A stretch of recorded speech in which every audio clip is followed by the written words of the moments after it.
Tahj Washington, that's a great start. What was the big thing coming off of last season you wanted him to work on to be even better? Tahj works at his game all the time, so I mean, it wasn't just one specific thing. I think since we've gotten here, he's improved on his focus and concentration. The deep balls, I think those are one of the things that he wanted to improve on. And I think so far, with the amount of touches and the yards that he's gotten, I think he's 5 catches, 3 on the touchdowns. I think we've seen the proof in his work. What's been your assessment of the young guys? I think they've all, when they've gotten in there, have their moments to do some good things. Obviously, we want to try to continue to create roles and opportunities for those guys to get out on the field. How about Deuce in particular? Last week was a good week for him. He got a chance to get in the end zone for the first time in his college career, so he was pretty excited about that. And like I said, we want to continue to create more opportunities, get those guys in there. That's the good thing about having young guys that are coming in ready to play right now. They challenge the older guys, so it continuously keeps competition going. When you have a group as deep as yours, I don't know if challenge is the right word, because surely it could be worse, but just what kind of challenges do you face as a coach to try to figure out what guys to get in, what guys to take out, and figure out the rotation? That is a struggle at times. I'm not even going to sit here and try to sugarcoat that. You have from off of your film study and what you see them do, you have a handful of things that they do extremely well. So obviously, with those plays, you want to try to put that guy in there that's really good at that. So a lot of times that's kind of how we match it up. All of them have their own unique skill sets.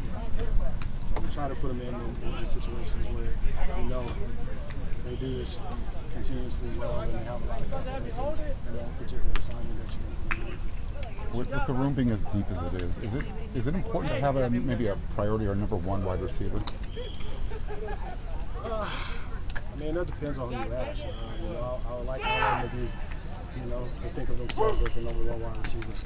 So when they go out there, their routes and the way they play demands the football. Exactly. How would you assess the speed compared to some wide receivers you've seen, and sort of like how do you go about trying to work him in or seeing where he fits best in terms of a wide receiver?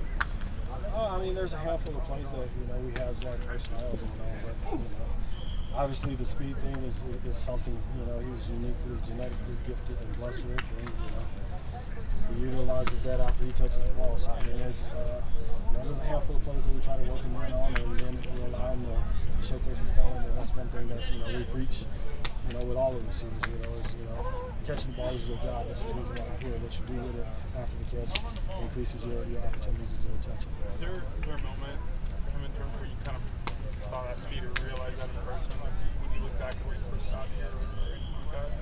We knew he was fast, but the first time we saw him, you could see that. What challenges do you anticipate from Stanford secondary on Saturday? They're smart. They're a smart group. You have some guys that got some playing experience over there. Obviously, they're long guys, so they're going to pose a challenge when they try to walk up on you and pressure you. How do you feel like the group through 2 weeks has responded to the amount of snaps they individually have or have not played? I think we got a very close group. I think they all cheer for each other and want each other to do well.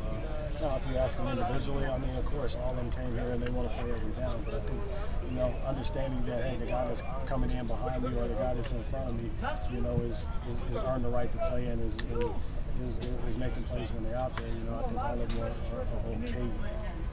So, I don't think it's, thus far it hadn't really been any issues. The ball's been spread around, and, we've seen a lot of guys catch touchdowns and a lot of guys catch balls. So, as long as, I think it would be different if you had a guy out there that necessarily maybe not making plays. As long as all of them making plays, I hadn't had a real issue with guys complaining about snaps or rep time. Let's do one more. How do you instill that kind of culture? I think Brendan tweeted that anyone in this wide receiver room could be a number one guy at any school, but it seems like it takes a humbleness to kind of be okay with watching your other teammates take the spotlight every I wouldn't say I generate that culture. I think that's college athletics now. That's pro athletics. You look at NBA basketball, with the Dream Team, and with the big three. I mean, great players want to play with great players. I mean, they help each other on the practice field, cheer for each other in games, and make plays with and compete with each other throughout the game. So I think that's just, I think that's just the way the game is kind of treated.